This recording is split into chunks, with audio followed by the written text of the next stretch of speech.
देखिए, इन्वेस्टिंग की जब भी बात आती है ना, तो कुछ-कुछ चीज़ें हमेशा ध्यान रखनी चाहिए हमें, कि हम अगर लॉन्ग टर्म होराइज़न से इन्वेस्ट कर रहे हैं, तो हमारा कितना अच्छा return over a period of time generate हो सकता है। नाउ, अगर आप 1 साल में कोई रिटर्न देखेंगे ना, तो जो इस साल मान लीजिए कोई 12% देता है, कोई 18% देता है ना, तो दोनों में बहुत ज़्यादा डिफरेंस आपको नहीं समझ में आएगा। बट यही रेट को अगर आप 8-10 साल तक कंपाउंड कर देते हैं, तो कॉर्पस पूरा चेंज हो जाता है।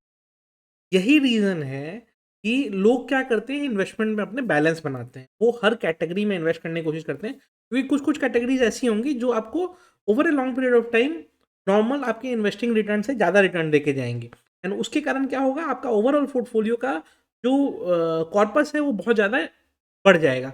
तो उसके कारण क्या होता है कि लोग अपना सेग्रीगेटेड इन्वेस्टमेंट्स करते हैं। अब मैं जिससे आपको एक एग्ज़ाम्पल दिखाता हूँ, अगर आप देखेंगे तो देखिए, ये मैं दिखा रहा हूँ आपको मिड कैप 150, यानी कि इंडिया के 101th रैंक कंपनी से 150th rank 250th rank companies, top 150 companies, top 250 companies में से 100 रैंक से 101 रैंक से 250 रैंक तक। नाउ, गोइंग फॉरवर्ड यही कंपनीज और बड़ी होती जाती हैं, राइट?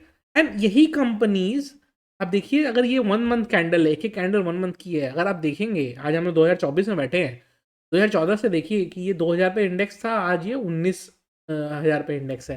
मतलब ये मल्टी एक्स हो गया है, क्रिएट हुआ है।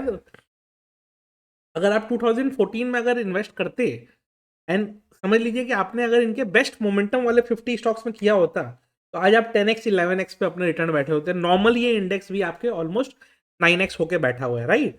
तो ये मतलब मिड कैप ना एक एक्चुअली अच्छा इन्वेस्टमेंट स्पेस हमेशा से रहा है।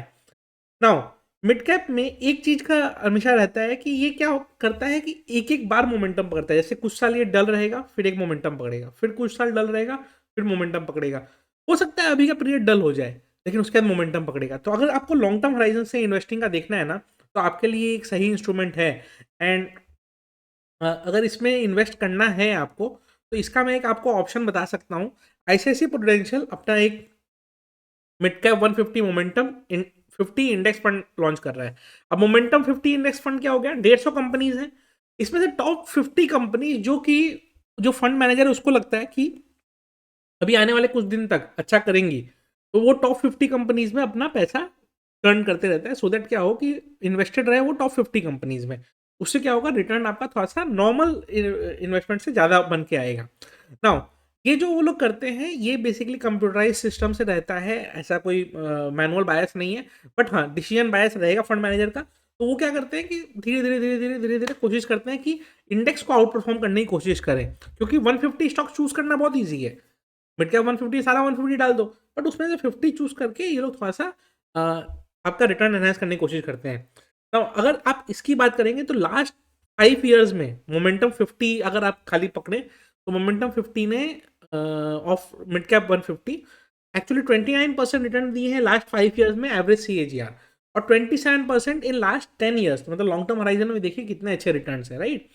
और आईसीआईसी प्रूडेंशियल का है, तो वो कोशिश करेगा ही कि ज़्यादा बेटर, क्योंकि वन ऑफ द बेस्ट में आता है ये, राइट?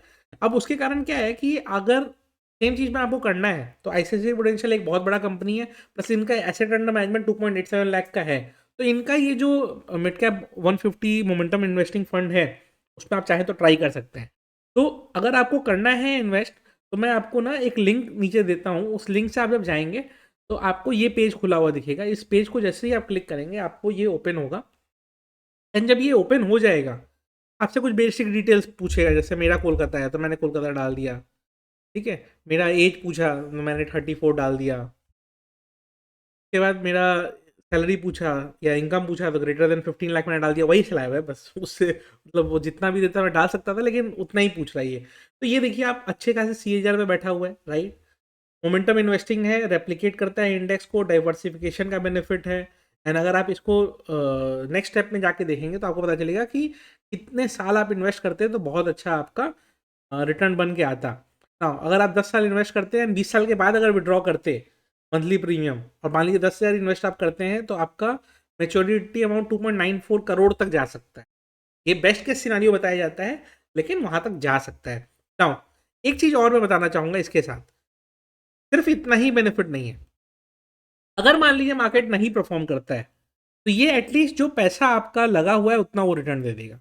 प्लस जो भी आपका मंथली प्रीमियम रहेगा, मतलब फर्स्ट डे आपने जो भी प्रीमियम लिया, मान लीजिए 3000 का ही आपने लिया, तो उसका 120 टाइम्स आपका फर्स्ट डे से एक लाइफ कवर चालू हो जाता है। तो आपको इंश्योरेंस का बेनिफिट भी मिल गया, कैपिटल प्रोटेक्शन का बेनिफिट भी मिल गया, एंड 80C में टैक्स का बेनिफिट भी मिलता है। तो पूरे साल में अगर आपको प्लान करके करना है तो टैक्स का बेनिफिट भी आप चाहें तो ले सकते हैं, तो वो टैक्स का बेनिफिट भी आपको मिल गया। प्लस इसका जब आपको पैसा वापस आएगा, अगर आपका premium less than 2.5 lakh per year था, ठीक है, तो आपको वो टैक्स बेनिफिट भी वो मतलब नॉन टैक्सेबल रहेगा जब आपका विड्रॉ होगा तो। प्लस इसमें एनालाइज भी इन्वेस्ट कर सकते हैं, तो वो भी एक अच्छी चीज़ है। एंड पॉलिसी बाजार से ही क्यों करें, क्योंकि ये पॉलिसी बाजार एस्टीम्ड पार्टनर है आईसीआईसीआई प्रूडेंशियल का, तो आप इनके थ्रू इन्वेस्टिंग कर सकते हैं, कोई उसमें दिक्कत आपको नहीं आएगी। इस वगैरह का तो हमने डिस्कस किया ही। एंड जो भी ये सब चीज़ें आप देख रहे हैं ना, एक्चुअली आपको ना इस तरह के कुछ एक फंड्स में इन्वेस्ट करके रखना चाहिए, क्योंकि हिस्टोरिकल परफॉर्मेंस बहुत अच्छा रहा है इसका। फंड का आपका ओपन है इसका इन्वेस्टिंग का पीरियड, एंड 19 फेब तक ये चल रहा है। Investment as low as 2000 per month से आप स्टार्ट कर सकते हैं, तो वो आपके ऊपर है कि आप कितने से करना है। अप टू आपको जितना जाना है वो आपके ऊपर है। ज़रूर चेकआउट करिए, एंड कुछ फीडबैक रहेगा तो ज़रूर दीजिएगा। वीडियो अच्छी लगी हो तो लाइक कर दीजिए।